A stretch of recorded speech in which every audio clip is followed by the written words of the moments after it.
Lizzie Borden took an axe, gave her mother 40 whacks. When she saw what she had done, gave her father 41.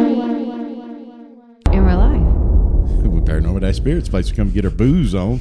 We talk about the booze, the things that go bump in the night, and I get to do that with all my booze. I'm Mike Black. To my left, my beautiful, lovely, talented wife, Alyssa Black. Hello.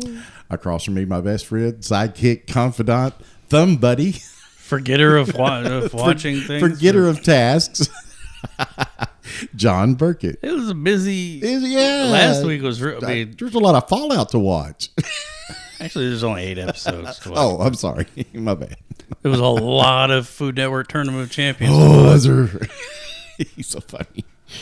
Okay, so tonight Alyssa has a story for you. I have the continuation of a story. I stand corrected. It is a continuation of a story that we started. Part 2 of the Lizzie week. Borden case. You're doing that tonight? We are. Okay, cool. So, I am. for our BWOZE, what are you drinking tonight? Lefroy. Lefroy. You're drinking Lefroy in a Lefroy Glencairn. How appropriate. A stemless Glencairn. So, too. Yeah. I tonight am playing like I'm Bond. Black, Mike Black. Vodka martini, shaken, not stirred. Dirty. Dirty. Yes, I'm having one too. This is really good. I've never had one dirty. I think the only time I ever had one before was with gin. Mm-hmm. I didn't never meet her. Oh, well, yeah, you did. Gin? You used to work with Jen. Oh, that is the same gin? I'm talking about GIN. Oh, GI, got you. But I like this because this is a savory cocktail. There's not much sugar in it. It tastes like is. salty olives. I love them. So, I'm also having some Weller Antique 7 Chaser. well, I got Eagle Rare for a chaser, so there you go. All right. Are we ready to go? That'd be good Axe chopping? With a sandwich or steak or something. Alyssa? Yes. Are you ready? I am ready. I'm Take sorry. us away. Alrighty. Do you remember where we were? We got to what had happened prior to, which I'll put a link. I'll put it right up there so that you can find it and you can click on that and go back and look at the first one. And we went through the time before the murder, the actual murder, and part of the investigation leading up to The shoddy police work. Well, yeah. Okay. We haven't even scratched the surface of the shoddy police work, to be honest with you. Oh, wow. Okay. Would you like to get a towel to clean up your mess before we Yeah, continue? go ahead. Take off. Okay. I'm good. It's all over the table. I'm going to take care of it. Okay. He flipped his olives. Dang it. So we were at the point where we had found the body of Abby, the stepmom, and she had had 19 whacks to the back of her head. Remember, Andrew's in the front room. No, that's not correct. Yes, she had 19. He had No, 10. it says 40. 40. Borden took an axe Gave and her gave her father mother 41. 45. Yeah. Yeah. So it's 40. Unfortunately, Is only 19. the total didn't even add up to 40. So they blew it out of proportion to make Correct. it sound good for the doggerel. The doggerel, yes. Stepmom got 19 in the back of the head. When we left our story the last time, they had found her on the floor with all of her petticoats. How do they know that? There wouldn't be any head left. There wasn't a whole lot Oh, left. you could see it in the autopsy photos. You can see it in the skull. You can count the whacks. There weren't heavy whacks because if I hit somebody in the back of the head 19 times, there's not going to be a head left. Yeah. It's just going to be mush. Maybe it was a woman that did it. It would seem so because I know if a man hits somebody in the back of the head with an axe that many times, there's no head left. There's just a neck hole with mush laying around. Well, at this point, and really, he's still laying on the couch. Remember we were talking about how they went to go get a sheet, and it was whether or not they went up the back stairs or up the front stairs, and they went up the front stairs, and that's when Bridget, the maid, found Abby. Right. So Andrew's laying on the couch with half of his head completely gone, which we looked at the pictures and saw that. And then she's laying face down with the back of her skull gone, or mush, as you say. No one initially thought that Lizzie was the perpetrator, as it obviously comes to pass later, but especially since there was nothing about her that was disturbed. Now, mind you, we've talked about how Lizzie was a little different, right? She had a lack of affect. Yes, she didn't emote much.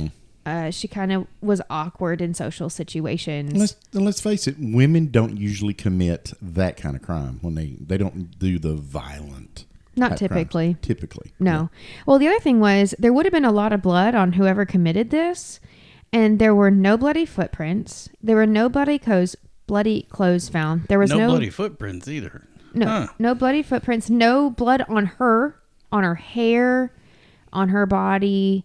Nothing. There was nothing to, like, you know, we talked about some other axe murders where there was like bowls of water with blood in it, right? This is like before sinks and stuff. There's no bloody water to be found where someone has washed up. And this has just transpired all, you know, right here. You know, there's no like Dexter with your, you know, your plastic. So she didn't hang plastic and duct tape quickly it up. take it up. It No. didn't have on the ceiling like the castaway or the cast off? The cast off? Nothing. Really? Well, no, there was cast off. Yes. Okay. That's how they can figure out like from what direction he was murdered. They didn't talk much about cast off with her that I read, but with him, you know, they were saying that when she came around from the back and had come in from the dining room, allegedly, had come in from the dining room and saw him and was staring at him from above. That's the way that the killer would have killed him because of the blood splatter. It's almost like rather than a fully committed. Yeah. Well, and the thing was with, you know, and there's some speculation later as to what could have happened, but regardless, like in terms of blood, like if somebody, whoever did this covered themselves or what have you, but there's no blood on her and she didn't act crazy. She wasn't acting like histrionic or hysterical. Like Bridget was hysterical, the maid. Right. She was in hysterics. Lizzie wasn't, which later on made her seem a little curious, actually. Well, because everything that I've read about it, she didn't even cry, and I think that was brought up later, right? Yeah, she's calm, which people around report that's her usual, right? Yeah. She's usually calm, but that she did seem stressed, and it was like, well, is she in shock of it? And then it said mostly that Lizzie was calm and she never cried. Most people would be in stress from finding a total stranger in this condition, right? And this is much her less your own father. She was taken to her room after this. Okay. So we were talking about how the breaking of like the crime scene of how Lizzie was. Yes. So Lizzie was taken to her room after this, which is, you know, the second story. We were talking about how shoddy police work this was. I mean, this is 1892, right? So she's taken to her room and this is when Dr. Bowen gives her the first injections. You hear about later that she was given morphine, wasn't it? Yes. The first injection she was given was called bromocaffeine, which was like aspirin. It was like a type of, almost like a Excedrin, how you have like aspirin and then it has caffeine with it. That's what was first given to her. It was considered to be a sedative. She was given morphine later that night and early the next day. Caffeine is a sedative? Well, they were saying how Injected caffeine? Yeah, bromocaffeine. I don't know what the bromo part is. They said it acted like aspirin. Wow. They gave it to her to calm her down. I'm not saying that that's exactly what it did, but that's what they gave her. They did give her morphine later that night, early the next day. The doctor across the street claimed that he prescribed her a double dose of morphine to calm down and to be able to sleep. And later, when we talk about she changes her story multiple times, he states that maybe the reason she changed her story so many times is because of the double dose of caffeine he had given her, or morphine he had given her. Yeah. So the police then search the home, minimally search her bedroom while she's in there. So she goes to lay down. She's still in there. So they do a very basic search. Nothing cursory. Yes, search, nothing very deep. Very basic, looking for bloody clothing, etc. She did change her clothes after the police got there, which is normal, but odd in this case that she was allowed to do so. So it's normal for you to change your clothes multiple times, dresses and things, because of the all time the period. Layers and no air conditioning. Yes. Yeah, and also when you have visitors, it was known then that if you haven't changed recently, you would go and change, because there's no telling the level of stank we got. You know what I'm saying? So, but it was odd that they even said this was odd in this case because of what has just happened. Do you think they did it maybe because of her her status because her family was so wealthy? Possible. Well, also because she's a woman. This Makes was sense. not something that happened. And so once again, that properness, right? Right. And so she's, needs to calm down. So let's just look and see if we can find any bloody clothing or anything. We don't see anything. People describe what she had on that day, and there's all different reports of what dress she was wearing when the police showed up, what dress she was wearing when they searched the home. Many different reports. Nobody can agree on what color the dress was, what shade of blue. It always comes up that it's blue, but nobody can say what shade of blue. And it says Alice Russell changed before she came over. Alice Russell, the friend that was next door that she had, Right. she changed before she came over when the police were there. And Bridget changed after the murders as well. Boy, how times have changed. You ever watch Cops or something and everybody's out in the Well, you street can't in their even- sweatpants and flip-flops? And Yeah. I saw everything. In handcuffs on the curb, they don't go anywhere. They don't get to do anything. I mean, you can't even move your hands. They're like, oh no, we gotta dust for gunshot residue. Right. Where if there's a gun involved, Right. so you can't nothing. All these women change clothes. Like Alice Russell went to the house and came back and changed. Bridget had changed. And hid the axe. Also during this time, remember we had talked about how she had gone to the barn and it was, why did she go there? There were multiple stories about why she had been there. She was eating some pears. She was finding some fish weights for going fishing. Lead to fix the screen. And so eating pears. Yes. And eating pears. A lot of lead poisoning probably back then. The paint had it. They got to fix the screen with it. So at this time, many people were in the barn and in the yard, just rummaging, Milling around. just looking at stuff. And so securing the scene didn't happen at all. So the bodies were left in the home on autopsy boards in the kitchen Ew. table. On the kitchen table, both of them. Ew. In the kitchen. Is there a tablecloth or plastic or something? Nope, I think we were just... That's gross. They're on the boards. The Gross. autopsy boards in the kitchen where provisional autopsies were done. They remained here, I believe, 2 days. When the formal autopsy was done, the heads were removed. Wait, they did the autopsies in the kitchen? They did provisional autopsies first before they actually came out and removed the bodies. So the initial autopsy, I guess. Mm-hmm. Let's see. And they remained in there the This first head night. is all full of axe wounds. Wonder what killed him. Well, the heads were removed, and then the skulls are actually still in Fall River. Mm-hmm. One of them, I believe, is in the home. No, I think it's in the museum, the Historical Society. Did you read where the heads were removed from their neck? Right, obviously, but Yeah, that was a joke. Do you know where the heads were removed? from their neck. Have you heard this? No.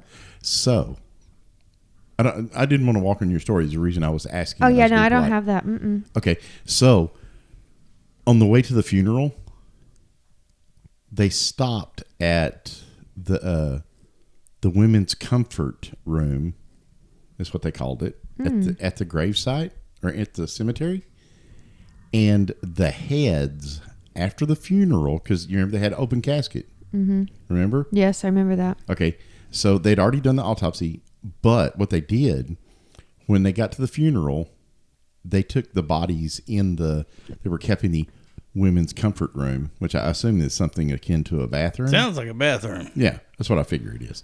But they kept them in there so that the mortician or whatever, whoever, the Undertaker or whatever, could come in and saw their heads off so that they could boil them down so that they could present the Barbacoa. skulls. Yeah. So that they could present the skulls in the trial to show what had been done. You know, that's how we have the skulls now, without so but they did it without any of the family knowing or consent. So they did it while everybody's filing in to get to the funeral, to the gravesite. And then they did it there, stowed those away, and buried the bodies without the heads. This is probably a payback for old man Borden chopping people's feet off to make them fit in smaller caskets. You might be right. You might be right. Somebody said, I'll show him. Yeah. Go ahead. I didn't mean to walk on you. I apologize. On top of, but to go along with that, so the funeral was actually, so the murders happened on August 4th. Mm-hmm. The funeral was on August 6th, but the bodies were not immediately buried. as you said, I think they removed the heads. They continued to do some things. Now, the police did a thorough search at the time of the funeral, approximately 32 hours after the murders, while the family's at the graveside funeral, is when the police come in with the lawyer knowing they were there, the Borden's lawyer, because the one that was apparently Andrew had his own lawyer and he was the one that was representing Lizzie. He knew they were there, but reportedly Lizzie did not know that he was there, that the police were coming back to do a thorough investigation of the home. The lawyer met them there. The New York Times reported on August 6th, the police are acting slowly and carefully in the affair, giving way, no doubt, to the feelings of sentiment to the high social standing of the parties involved. Yeah. There was a handleless hatchet found in the basement that looked like it was dipped in ash to look like it had been sitting there a while. No other hatchets were found that were thought to be used in the murder. After this search, the family returns from the funeral. The people outside were acting, people in the town and whatever were acting quite crazy. The uncle tried to leave. Uncle John, he tried to leave to go apparently back home. Apparently he was like chased back into his home, like back into the Borden home. Like people were surrounding him. It wasn't a... So he came back to the Bordens after he went visiting with relatives or whatever. Right? Yeah, he had already come back. Oh, okay. Yes, he returns and then he stays there. I believe the night of the murder, after the murders, I believe he stayed in the home. And then he stayed there through the funeral, and then he tries to leave and he can't because of the mob of people outside and the way that people were acting. So the family was told to stay in the house due to the behavior of the people outside, and they were placed under house arrest. They were placed under house arrest under the guise of the people, how they acted outside, because at this time people were started talking about maybe Lizzie actually did this because they couldn't find any other suspects. Lizzie then asked the police at this time if someone in the house was a suspect, and she was told that she is. Oh, really? Mm-hmm. Now, so they flat out told her, you're a suspect. We think maybe you did it. Now, Uncle John Morris was originally thought to be the murderer at first because of the nature of the murder. He was there, shows up unexpectedly, is the brother of the, the ex-wife. The ex-wife. Well, she died. Andrew's ex-wife. Yeah, she died. Yeah, the deceased wife. Deceased wife, I'm sorry. And so they're like, well, maybe he did it. And then Lizzie and Emma. He was a butcher. He had been a butcher in the past, yes. That's right. Lizzie and Emma were not questioned thoroughly until 3 days later during the inquest. Nobody even talked to them until 3 days later. They should have talked to them immediately. Then. Well, one reason they say they didn't was because she had the morphine and she was just in such shock, which when they describe her, she was calm. She wasn't shocked. Yeah. Well, some people exhibit shock that way. They don't show any emotion. So maybe they thought that she was in shock because of that. True. But they still should have interviewed her immediately. Correct. Now, so here's a couple of things that go into the reason why maybe one person would have been suspected versus another. So let's start with like a profile for psychopathic behavior following a crime, which somebody that would do a crime like this would be probably considered a psychopathic person. Yeah. Okay. You don't just normally just hack people to death with a hatchet. Unless Two you're people. a Viking. Well, maybe, but at this point we're not Vikings. So let's start with Lizzie. Lizzie did not try to convince people she was not guilty. She was already viewed as cold and she was non-reactive, which is what you would expect from a psychopath. They disguise that coldness. They disguise their coldness and kind of act crazy, like hysterics. But Lizzie was not able to do that. She didn't disguise anything. She seemed cold from the time that they showed up. She never cried. Just because she seemed calm. Like that's just how she was. Right. The doctor said, I gave her a double dose of morphine before she gave her testimony. He said, but maybe that's why she vacillated back and forth and changed her story and why it wasn't consistent because of what she had. Right. When I was reading about the profile for this, it said that innocent people also do this. They vacillate back and forth and their stories are inconsistent when they are trying to remember an event. Right. They can't remember because they're just so stunned. But messy testimony with stumbling also makes you seem guilty because it's like you're trying to make up something. You're trying to create a story to cover your ass. Right. So there's two ways you could think about it. Yeah. But people were saying, well, maybe she doesn't remember because this was just so shocking to her that she's like, I don't remember what I did. And so maybe that is what I did. And, goes back and forth. Yeah. And then also when you have the morphine. But now Bridget, on the other hand, the maid, acted the way you would think, nervous and scared for someone that's trying to convince you that they didn't do this crime. Right. Immediately following with hysterics. And then with her testimony where she was able to fluidly describe what happened, which is indicative of someone who has rehearsed what they're going to say. That's rehearsed. Yeah. So those are like the two behaviors, because when they're found and the police come, it's mainly Lizzie and Bridget that are there. Everybody else is dead. Those are the only two people in the house at the time.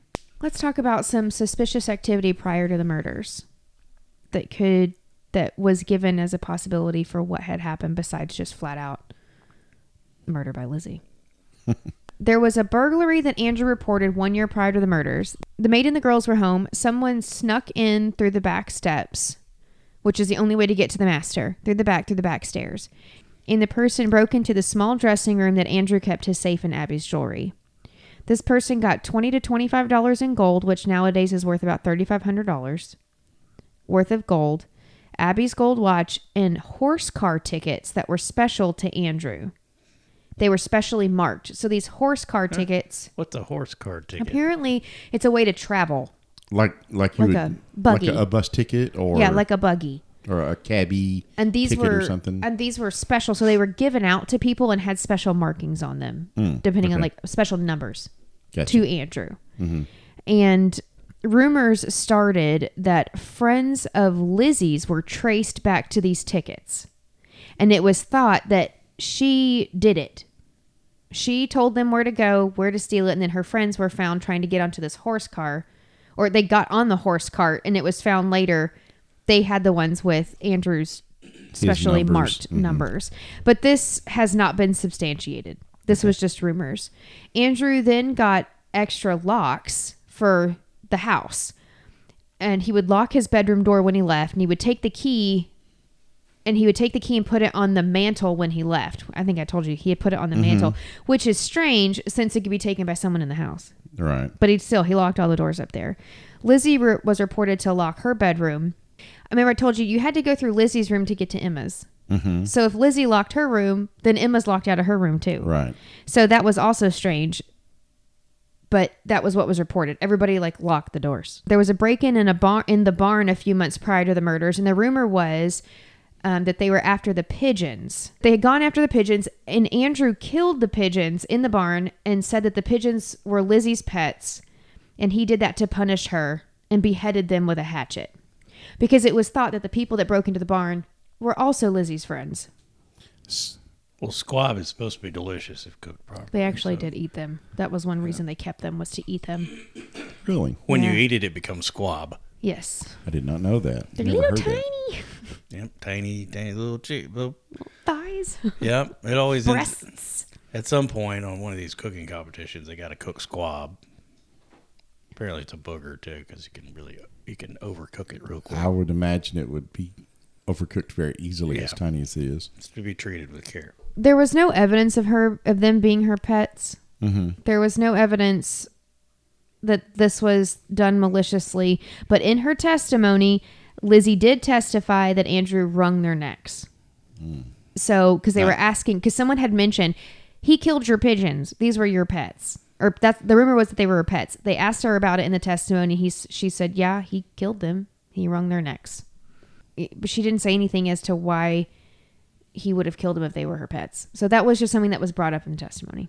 All our pigeons were killed. He killed all our pigeons. Of course, there's always the street vendors that were in the streets in front of their house because they lived kind of in the middle of town. So there's always that. It could just be some rando street vendor, that comes into the house knowing that they're well off. The whole thing about Emma and Lizzie switching their bedrooms, with Lizzie having the larger bedroom. Emma at trial states she offered it to her and then she was dismissive about it. Emma's room was significantly smaller, and there was only a room for one bed and a nightstand, and that was all. You couldn't even turn around by the time you got into the bed or the nightstand. Yeah, we showed the floor plans last time. I'll throw them up again, there and there. So, and that the only way you could leave is to go through the larger room that Lizzie has. Don't know why there's just suspicion as to why this happened right before these murders. Like the room switching, you mean? So it did happen right before the murders. And they were just saying that, why would Lizzie have done, like, why would Emma have done that? Like, she's older. She should want the bigger room. Because, you realize by this time, Emma's 40. Yeah. Or pushing 40. Lizzie's 30-ish. Yeah, 31-ish. So she's like almost 40, if not 40. So it's like, why would she want the closet? And so I don't know why this would lead either one of them to murder their parents, but there was just a question as to if she was trying to hide something. So there's also like the motives of the actual, like, money is what people always thought. Money, and then because he was super wealthy, right? He was super wealthy. There was a talk about Abby's half sister, the Whiteheads. So there's this conversation about how Lizzie gets mad at Andrew for this situation. There's a Whitehead house down the street. Abby's half sister's last name is Whitehead. Abby's half sister is 30 plus years younger than her. I don't exactly know the relation. I'm assuming it's with her father, but the half sister's essentially like her child. And that's how Abby treats her. She felt responsible for her and loved her like a daughter. Abby the stepmom, spent a lot of time, Lizzie's stepmom. Abby spent a lot of time with her, and they were not well off, the Whiteheads. They lived in a duplex, and the other half of the duplex belonged to Abby's stepmother. So there's a duplex, Abby's stepsister, half sister, and Abby's stepmother live in either side of the duplex. Got it. The stepmother wanted to move out, meaning the house would be going up for sale. And the half sister could not afford to buy either half. So Andrew purchased the duplex for $5,000 to keep Abby's only known family nearby, because it was important to Abby that her half sister stay there. Right. So he purchased the house for $5,000, which may not sound like a lot.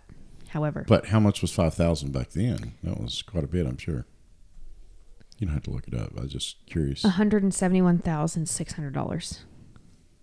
Just at the drop of a hat, be like, "Oh, you want your half sister to stay? Here you go."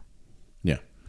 So it was said that Lizzie and Emma were upset that he would use money for Abby's family, that it was unfair, that what he did for her people, he ought to do for his own people. That is what she's quoted to have said.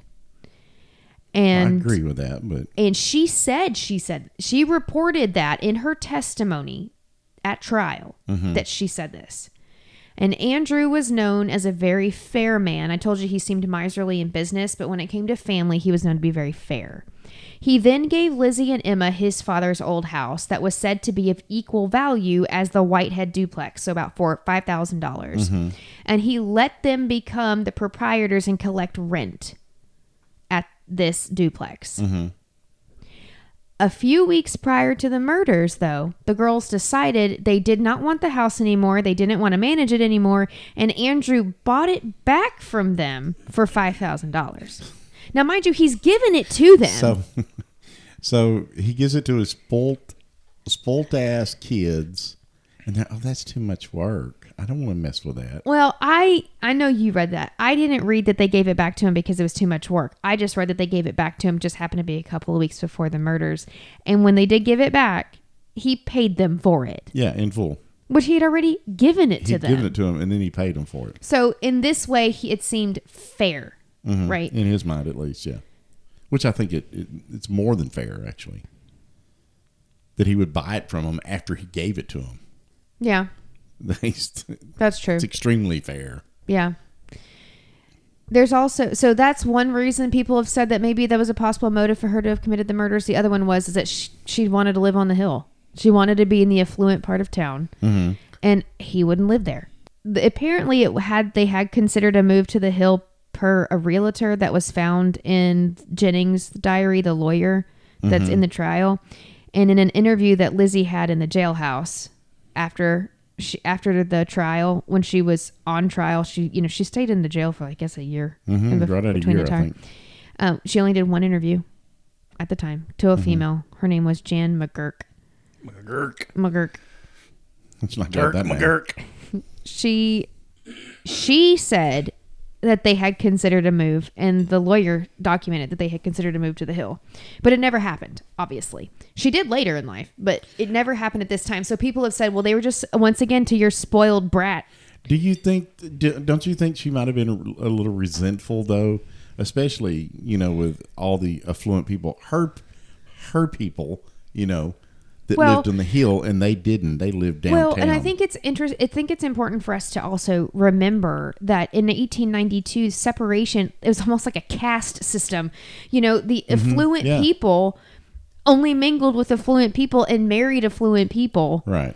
And then those that were not, of the more poverty-stricken, common folk like us, more peasantry, they married among themselves. Right. And so when she's stuck amongst common people, she's not going to find a suitor, neither her nor her sister. Now, that was a rumor. That was what was said when I was reported that maybe that's a reason why. I mean, maybe it's just because she's a miserly woman and nobody wants to be with her. Maybe she doesn't like men. She's not much of a looker. I was going to say, maybe it's because she's ugly as a mud fence. Well, maybe she doesn't like men. That comes up later. Yeah, maybe so. That was a possibility. But at this point, though, at this time in America, there's a chance that if they had wanted to be with somebody, they couldn't be. Right. I mean, her dad was still wealthy. He could have fixed her up. I mean, he could have. I mean, I'm not saying for that, sure, but they were saying that. But if she'd have been gay, she couldn't have been with another woman. At least not out in the open. Not back then. Not in Massachusetts. Yeah, not back then. But if she's gay or they live, doesn't matter. No, it doesn't matter. I mean, because back at that time, it wouldn't have been allowed. Yeah, no. But, and I think that there's always rumors of that later when she's older in life, but her nor Emma ever got married. Right. So maybe they just didn't. Some people were just spinsters. That's just who they were. Okay. There's also... Spinster or spinstress? Spinster. Never heard of spinstress. Spinster.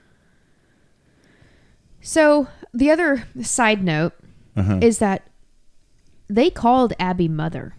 Emma and Lizzie called Abby mother until 1887, and they started calling her Miss Borden. Is that after the sister thing with the house? Before.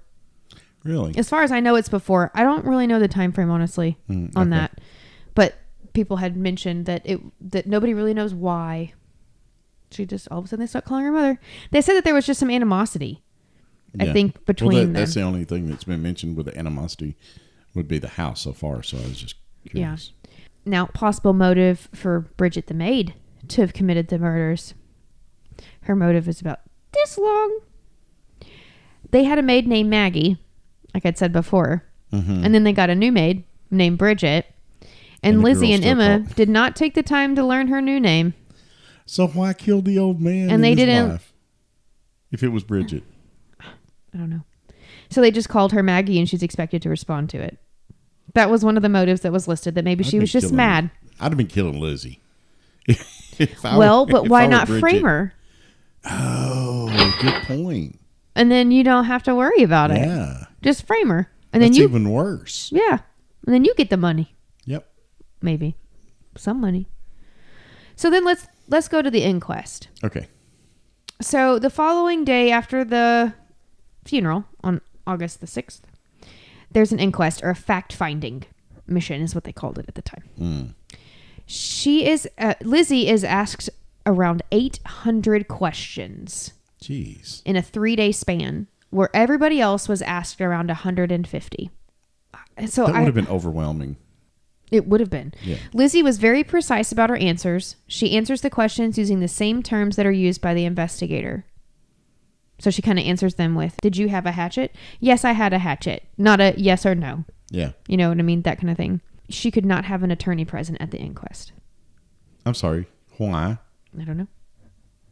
She just could not have an attorney present. How does that work? Well, this is pre-Miranda. I guess so. Because I guess they said the attorney could feed you the answers that you should say or something. That's their job. Exactly. But, Yeah. So, but I guess they didn't want him to do that. Wow. Okay. Now, as we've said numerous times before, the doctor had doubled up her morphine dosage prior to the testimony, the inquest testimony. Lizzie states, "I don't know," often throughout the testimony, and she contradicts herself about where she was when her father was murdered. And then there was frustration noted in her testimony. I would be frustrated too if you asked me 800 damn questions. How many ways can you ask me one thing? Because, I mean, there's not that many things to ask 800 questions. About that. I hate that. Yeah.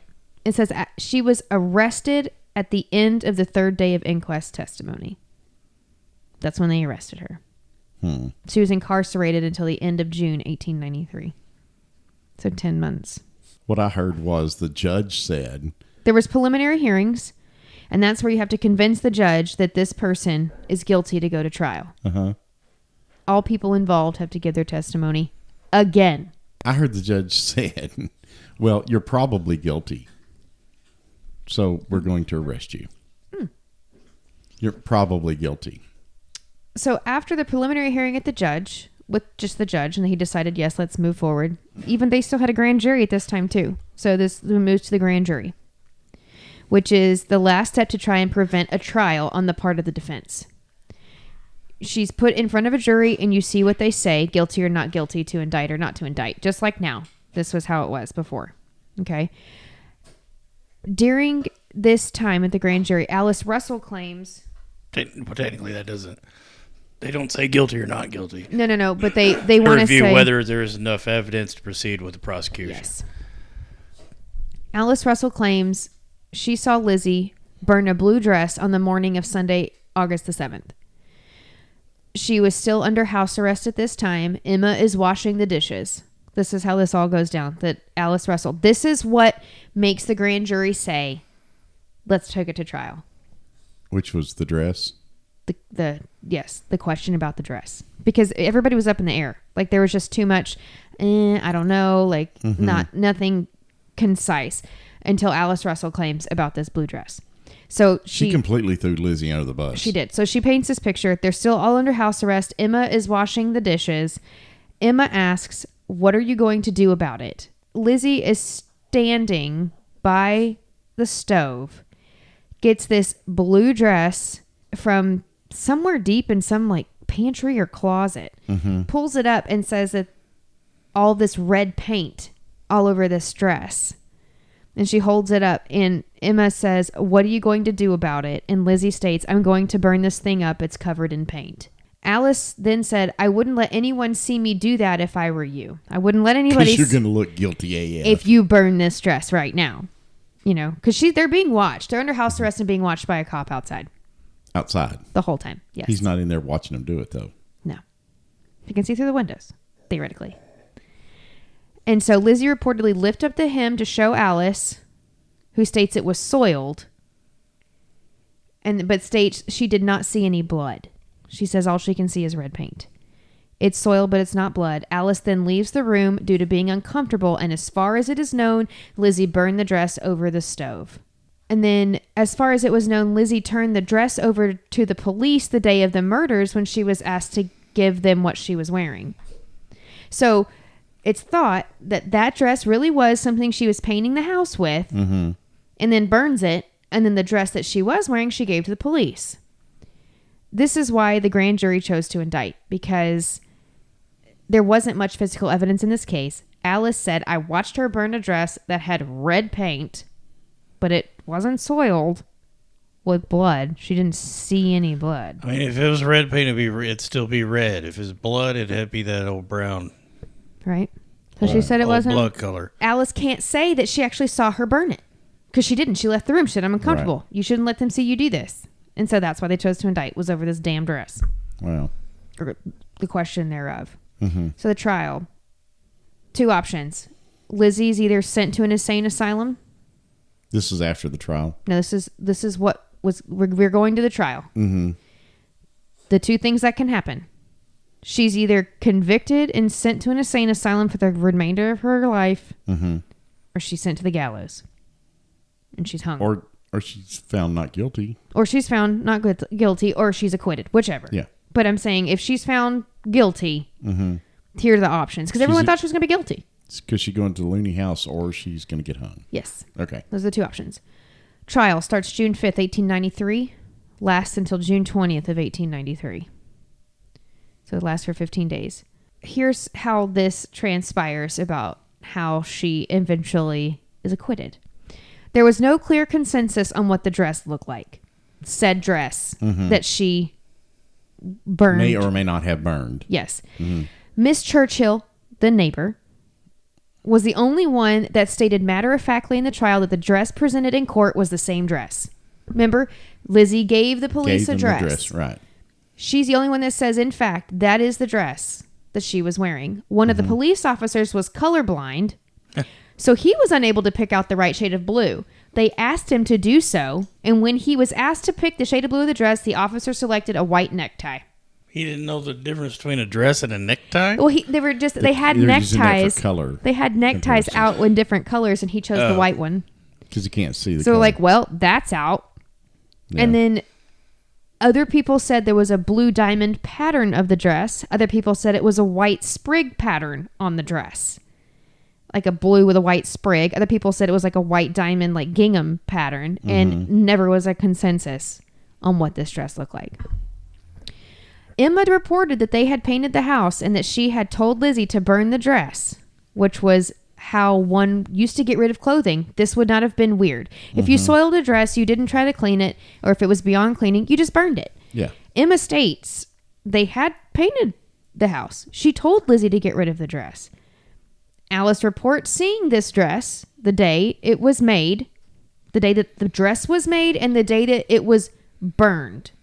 Okay. She reports, that is this dress. I know she painted the house in it. So they asked Alice, did you see this dress? She said, I know what dress it was. That she saw it the day that Lizzie made it. She saw it the day that it was burned. She did not see it the day of the murders. But the question was, did Lizzie take it off prior to Alice being like called at the time of the murders? Or did anyone else see her in that dress for that matter? We don't know. We don't know when she changed her dress. We don't know. Yeah. She probably drained her dress 5 times. We don't know. She probably had it over the dress she was wearing when she killed her dad. And then just took it off and threw it in the cabinet. No, that's true.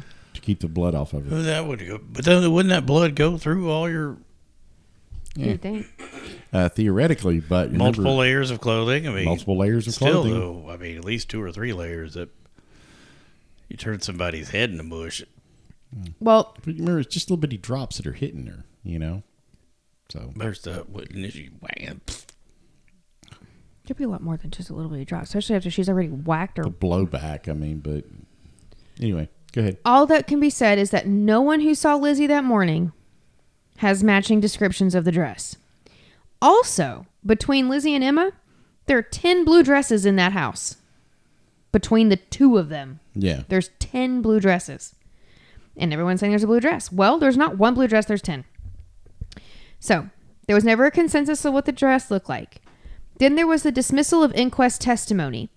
She became inconsistent and scattered. Was this because of the morphine? We don't know. It could not be read into trial, said the judge, due to breach of protocol, because she had already been informed that she was a suspect prior to being interviewed. When she asked when they were put on house arrest, is anybody in this house a suspect? And they told her, yes, you are.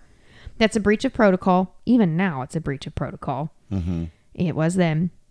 And then they had a warrant for her arrest in their pocket before the inquest. Proceeded to ask her questions trying to make her incriminate herself so they could pull out the warrant and say you're under arrest. You can't do that. They have to incriminate yourself first, and then they go to the judge and get the arrest warrant. They got it prior. So this was just a kangaroo court as far as the inquest went, because they said, okay, we're going to arrest her anyway, but we're gonna let her go through with this. But we're going to arrest her. Yeah, they'd already decided, because that's the only that was essentially the only suspect they had. 800 questions in 3 days of an inquest, and it's all thrown out due to breach of protocol. So the jury never hears her inquest, never hears her scatteredness, never hears her vacillating, never hears the difference of what she's doing. So it's a whole different story when she goes to trial. Yeah, she's got it together by the time she gets to trial, I assume. I guess so. Yeah. Also, so remember Eli Bentz, the pharmacist that claimed... Across the street? No. That's the doctor. Claimed he gave her the stuff for the seal. The prussic acid.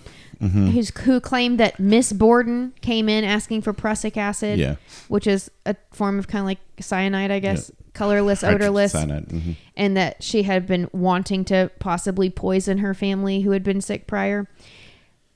His testimony was dismissed. The 3 judges on the bench ruled the events at the pharmacy and the murders were too close in time to have relevance in the case. I'm sorry.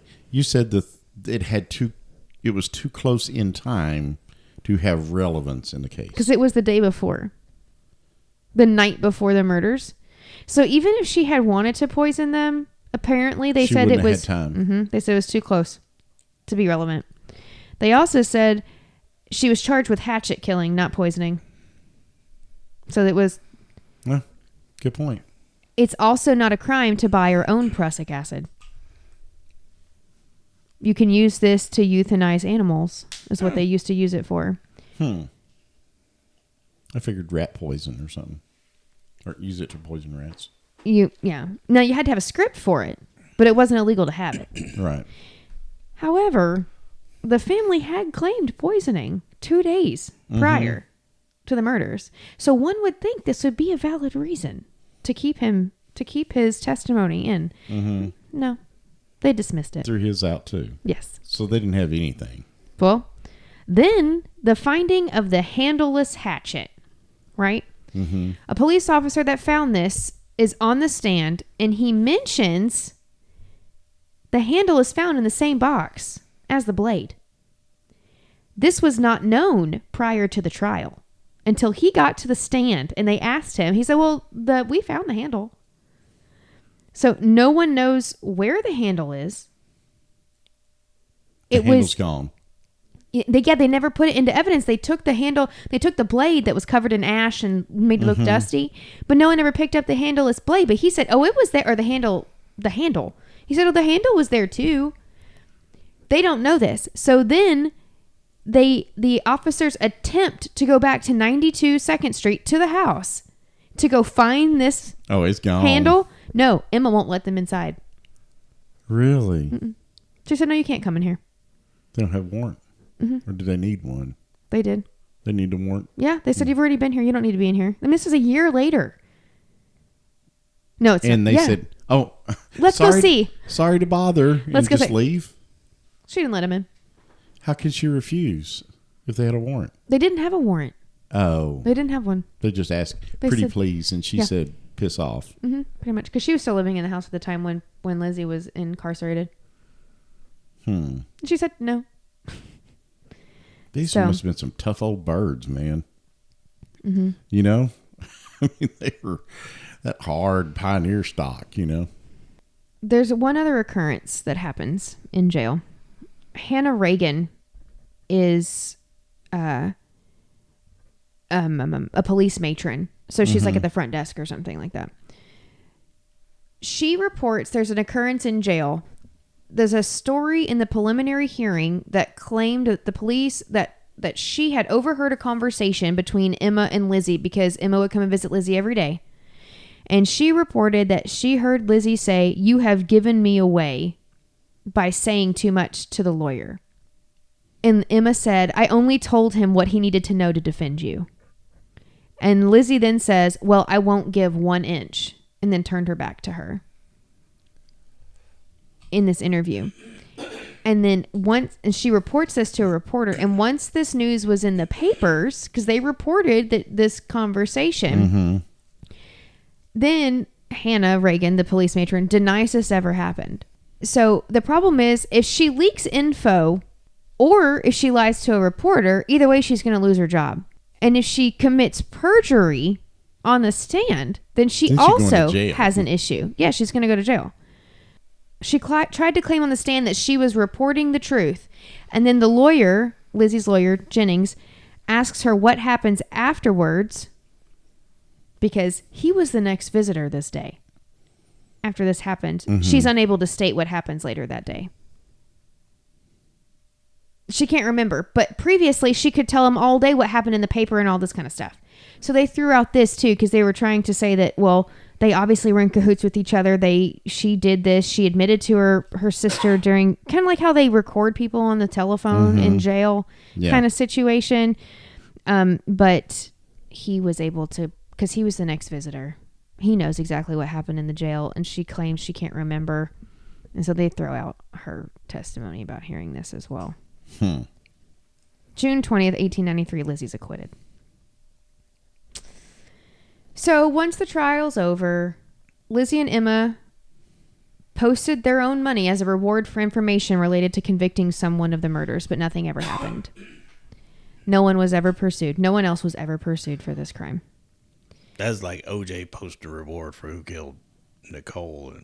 Andrew's estate was split between Emma and Lizzie because Emma paid off half of the court charges and lawyer fees for Abby or for Lizzie with her money. Emma did.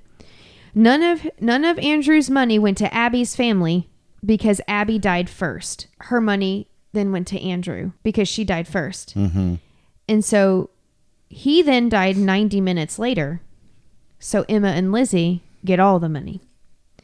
Emma and Lizzie gave all of Abby's money to her half-sister, Sarah Whitehead. Oh. Sarah Birdie Whitehead, the one I was talking about before. They gave all of her money, all of Abby's money to her, which was $4,000 at the time, which would have been about $150,000 now. Yeah. However, Andrew's estate went to them. How much was it? $350,000. Our money? Like $8 million. Today, million? $8.67 million. That's a good motive to whack somebody in the head, man. Especially You can when have your stepsister's money or your half sister's money. Here's $4,000. Here's $4,000. We're going to keep our $8 We're million. going to keep the $350. Yeah. Man. But they bought a house on the hill. Mm-hmm. It was only 500 square feet bigger. They bought it together? Mhm, they did. Okay. Lizzie and Emma bought it together. Well, I mean, they've been together for 30 years, so. 30, 40, depending on, yeah. I mean, as old as Lizzie is, yeah. Right. They bought it. It was only 500 square feet larger than the one they lived in. Mm-hmm. But it was on the hill. large. Yes, it was on the hill. It's on the hill. They named it Maplecroft. It was a tradition back then to name your home when you were affluent, especially. Yeah. So they named it Maplecroft. Of course, all of this was sensationalized in the news, and it was international news. Like people knew it internationally. She was born with the name Lizzie. She changed her name to Lizbeth Borden following the trial, in an effort to, I think, do away with that image. Is That what Lizzie. was thought. That's not that much of a change, really. I mean, Lizzie, they would assume that was actually her name was Elizabeth and Lizzie was a nickname. Yeah, but no, she was actually born with Lizzie. Also, it's hard to consider that money was a motive because they were saying that Lizzie had an equivalence of, she had $74,000 in her own personal account, which in Jeez. today's money was $2.568 million. That'd be good.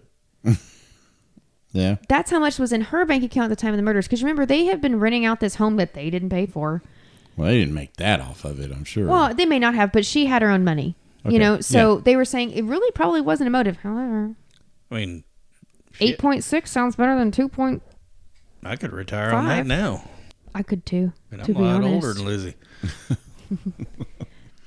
They enjoyed jewelry, clothes, movies. They had nice tastes. But is this a motive for murder? Because everyone keeps saying they murdered him for money. They were mad. And they're like, well, yeah, they had nice tastes, but Maybe he was they were affluent people. maybe he was doing things to him he shouldn't have done all those years. And that came back and What do you mean? you know what I mean, but I can't say it on YouTube.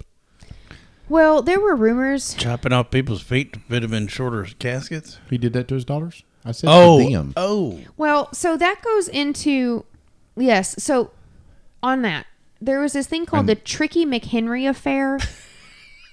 That's his name.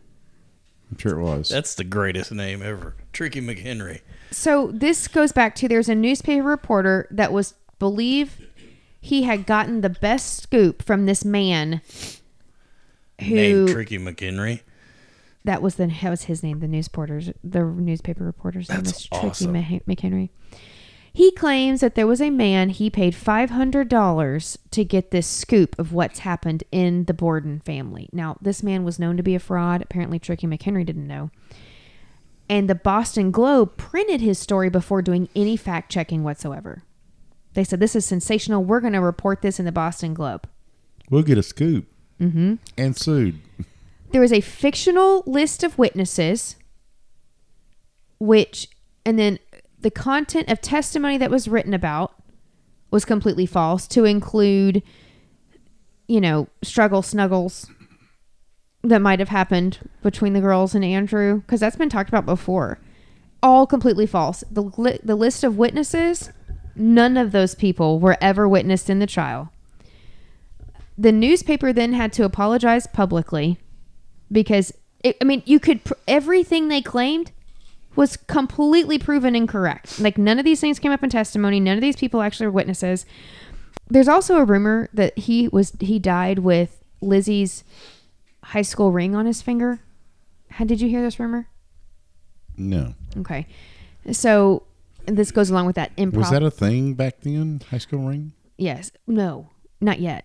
But so this goes along with that improper relationship that was said to have possibly happened between Lizzie and Andrew. Mm-hmm. There was a myth that Andrew died with Lizzie's high school ring on his finger. But class rings were not given at this time. They gave pins. Also, Lizzie didn't graduate from high school. So she didn't have a ring. Nor a pin. So now the ring may have come from Lizzie. Emma states at trial that she gave him the ring, that Lizzie gave Andrew a ring, and that's probably what she was wearing, but it wasn't her high school ring.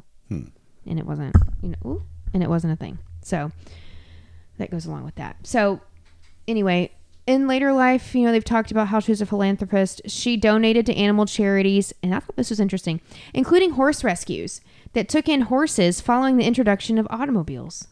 Because when horses were no longer needed, those horses had to go somewhere. Mm-hmm. So there were these horse rescues. And she helped donate money for that. She owned horses. She bought books for the poor. She brought groceries for pensioners. And where I'm talking like luxuries, like butter and sugar. Yeah, everything that I've read about after the trial, is that she was a true philanthropist. I mean, just somebody that was just very giving to the community, gave back to the community. And she said that, like, really cool. When she was buying groceries, she did it anonymously. Mm-hmm. She loaned her car to invalids and shut-ins, is what they called them at the time. They may have known it was her car since there weren't that many, and people probably knew which ones it was. She would leave slices of cake for coal delivery people, the men that delivered coal. She'd leave cake for them. If her goal was to convince people she did not do this, but there was no evidence that she did this for the attention. So if her goal may have been to convince people she didn't murder these people. Mm-hmm. But they were saying that there's no evidence that she did this for any attention or of any political law enforcement people in town. She didn't do any of this to get attention for people to be like, oh, she really didn't do it. Look how nice she is. Mm-hmm. She just did it anonymously. So she was catering to the poor and to children. She died in 1927 at the age of 67 of pneumonia in her home, Maplecroft on the Hill. Her sister, Emma, supposedly died 8 to 9 days after she died from infection from a broken hip following a fall the day Lizzie died. So Lizzie died. 8 to 9 days later, Emma died. God, they spent Lizzie's whole life together. No. Emma was living in New Hampshire at the time. I'm sorry. I thought they bought a house together in Maplecroft. They did. They got in a fight. Oh. They got in a fight for an unknown reason about, I think it was... Probably about the murders. Probably. No, actually it was over a man. Really? Mm-hmm. Really? Yeah. She was rumored to have had a very friendly relationship with an actress at the time who was on Broadway. And there was a man that was involved too at some point. Those and salacious apparently Emma was interested in the man, saw that that Lizzie had invited the man to one of her parties at the house, pissed Emma off. They had a falling out. Emma's like, bye, and goes to New Hampshire. Lives on her own for the rest of her life. Doesn't ever talk to Lizzie again, apparently. I want to say it was like 2 years. I don't think it was a whole long time. Maybe it was longer than that. They had a falling out, and so she is living in New Hampshire. They are both buried, along with Andrew and Abby, in Oak Grove Cemetery in Fall River. Really? They're all together on the same plot. That's crazy. Isn't that crazy? Well, except for Andrew's and Abby's heads. Right. The skulls. Because the skulls aren't there. The skulls are not there, no. So, as this is a paranormal podcast, you got some spooky stuff for us? of course, this place is known to be haunted. Oh, of course it is. I mean, come on. How could it not, right? When people die there? Yep. So, I'm sure Zach has been there, right? of course. Of It course. was season 5, man. I don't remember a lot of details. I remember they brought a psychic in. They were sitting around the living room. And, Yes. I mean, it mostly seemed to be like some made up stuff that really didn't happen in the house. I can't hear you at all. Well, that's because I was intentionally making my voice lower because I don't remember anything spectacular or terribly interesting happening in that episode other than the location. Okay. There's one time where he takes a video camera, shows that the drawer is closed to the nightstand in the guest room, which is where Abby died or was murdered. You hear this, and he's like, "What was that?" He goes up there, and the drawer is open. Probably a demon. It probably was. He probably was affected too when he walked in there. He's like, "Oh my God, you got to come look at this." He runs all the way downstairs, tells, what's the dude's name? Aaron. Yes. Aaron, Nick. You guys got to come see this. Aaron, come stay up here by yourself. I think Billy was on the team with that. So they run up there to see this drawer is open. And they're like, that drawer was not open a while ago, but it's open now. and so then they're sitting in the living room, as you said, around the couch, and they get this EVP in the sitting room where Andrew died that says, "Tell them about the girl." And he says it just like that. He's super like growly about it. The voice or The Zach voice, the repeating EVP. Tell them about the girl. That's what they said. Oh, really? And they're like, "That's what he said. Did you hear that? Like, what's it mean?" That's all it said. Then Zach became affected and aggressive. I'm sure he did. He became very aggressive. Now, actually, he's not the only person that actually claimed that he felt aggressive. There was another there was a medium that walked in and said he felt aggressive. Like he felt it come over him. But just there's nothing in particular. Like there's no ghost specifically that's there. People have reported that's Lizzie, and Lizzie says they'll ask like who's here, and she'll say Lizbeth, which she's that's what she called herself. But guests have experienced ears and limbs being pulled, figurines or figures moving in the room. So like shadow figures moving in the rooms. A woman in a nightgown is reported in the master bedroom, reportedly being Abby Borden. Yeah. Doors move on their own. People hearing voices, footsteps, furniture moving, toys moving, and playing on their own. Like. Yeah. Why are there toys in the house? There were no children living there. Just as a setup, just to make it, I don't know. What are you doing? There's a hair that's flying in the, and I got it though. Don't worry. Oh, thank It was God. attached to the microphone. What I thought was interesting is that feelings of being touched when sleeping and comforters being pulled. So someone reported staying in the guest room and feeling bed sheets tighten around their body, and then they hear the sound of hands brushing the sheets as if someone's hand is smoothing the sheets, and then a pressure on their legs and chest, thought to be Abby making the bed. So can you stay there? Yes, it's a bed and breakfast. You can stay at the Lizzie Borden home. It is a bed and breakfast. Multiple people can stay there. One of those bed and breakfasts where you have to share a bathroom, Ooh. Because they did build bathrooms there. There's three. Those are. What I heard about the experience, though, for staying, if you're going to stay overnight, it's not really that cool because you have to completely leave out while they come do tours through the house, and then you can go back in And it's like you have to do that a couple times throughout the night so that they can have their tours. And I'm like, that's some bullshit. I paid for all night. I want to stay all night. You know? Well, apparently there's some ghost tour. I don't know if the ghost tours are every night, but I know there's a lot of people that have like they'll do like podcasting or like Zach and them doing the lock in. Yeah, I listen. I'm sure he paid for a lot of money for the whole thing. Oh, I'm got that Travel Channel money. Oh yeah, I'm sure. Yeah, I listened to Morbid and they stayed there. But I think all of that happens after, because like the ghost tours are typically not like in the middle of the night, whereas like the podcasts and Zach is usually doing it like 2 a.m. But still, I don't know how much it is. I'm sorry, I didn't look that up. But would you stay there? I'd stay there. I don't know. I don't know about that whole sharing a bathroom business. Well, if you could just rent the whole thing by yourself. Well, yeah, that'd be all right. Who do you think did it? Do you think it was just some crazy man that broke into their house and did it? Was it Uncle John? Was it Lizzie? Was it... Where was Emma? Emma was out of town, right? Emma was at her friend's house, they say. With an alibi.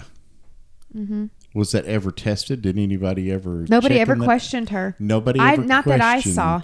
The alibi.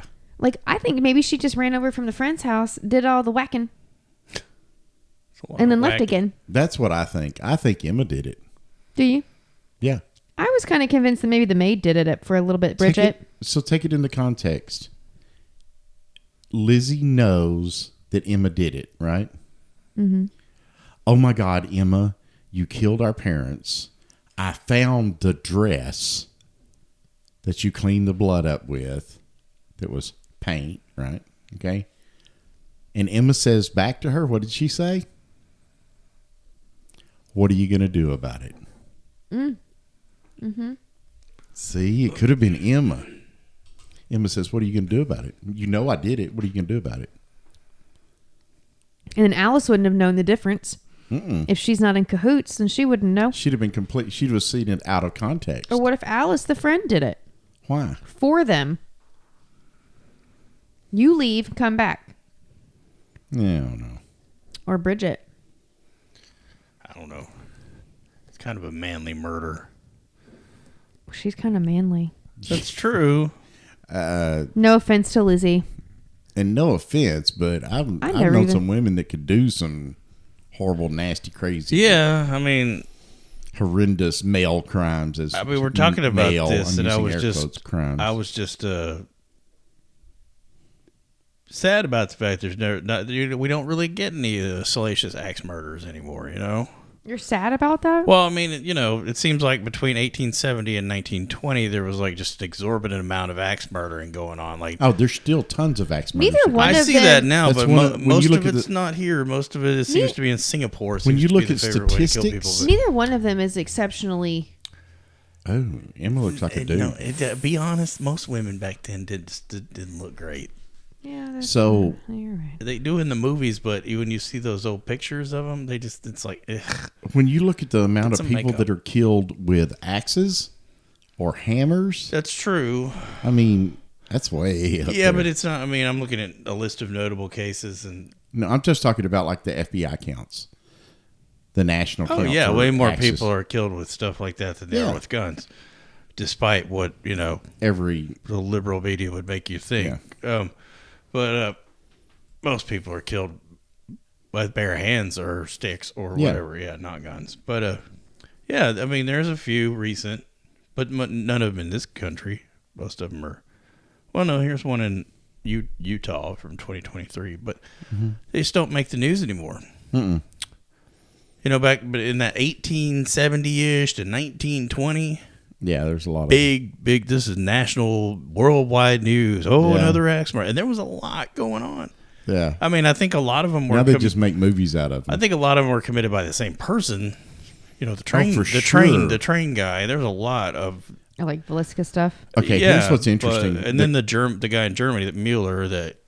So think about this: the guy that was riding the train and doing it right, and they've pretty much just about nailed it down. This guy is riding a train and jumping off and killing people like Velisca, and there were several others. There's another place in Indiana as well. Yeah. So So while he's doing this, right? Think about it's a serial killer on a major highway or byway, which is actually a train track, but still, it's a major thoroughfare for traffic, right?